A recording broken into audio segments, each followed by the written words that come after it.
La protezione civile è stata quella che non solo ha portato aiuti concreti, ma è stata anche vicina alla nostra popolazione. Lo ha detto oggi a Palmanova, nella sede della Protezione Civile regionale, il governatore Massimiliano Fedriga, a margine della presentazione del libro fotografico intitolato Nel nome del bene comune di Roberto Pedi e dedicato al ruolo della Protezione Civile nell'emergenza del Covid in Friuli Venezia Giulia.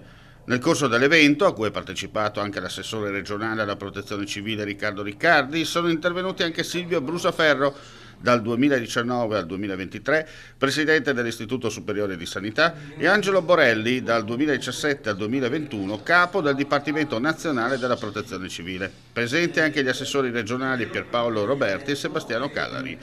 Nell'occasione, il massimo esponente della giunta regionale, dopo aver ringraziato tutti i protagonisti di quella stagione, tra cui i volontari della Protezione Civile regionale, ha ricordato l'inizio dell'emergenza pandemica. Il problema della pandemia è stata quella di avere saturi gli ospedali e quindi non si riusciva a dare risposta né a chi aveva contratto il Covid, ma nemmeno a tutte le altre patologie.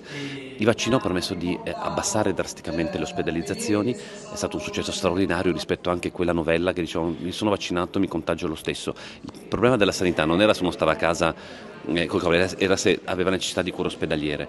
Avendo permesso questo rischiavamo di tornare con i parametri che c'erano allora, malgrado una grande partecipazione alla campagna vaccinale, di nuovo in zona arancione o zona rossa. Voleva dire bloccare di nuovo le attività economiche e la socialità. E quindi per chi aveva un rischio drasticamente ridotto di ospedalizzazioni, ovvero chi si era vaccinato, la nostra proposta è stata permettiamo a loro di fare quell'attività, perché non rappresentano più un rischio per il sovraccarico del sistema sanitario.